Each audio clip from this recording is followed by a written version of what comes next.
Ngayon guys, ito yung price ng DJI Osmo Pocket Pro. Standard pa kami kasi ito sa nangyayon. Sa Metro Combo 34,900. Yung itsura ng Osmo Pocket Pro guys. Maganda talaga yung active tracking.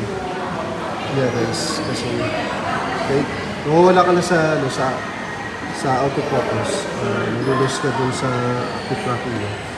Pag babalik ka ulit, yung tulad ng miss, i-autofocus ka niya ulit. Yun ang kagandaan dito sa DJI Pocket Pro. At saka may internal storage ng 107 gigabyte.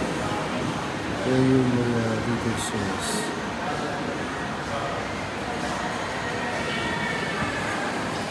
So, follow nyo na lang ako guys for more update videos.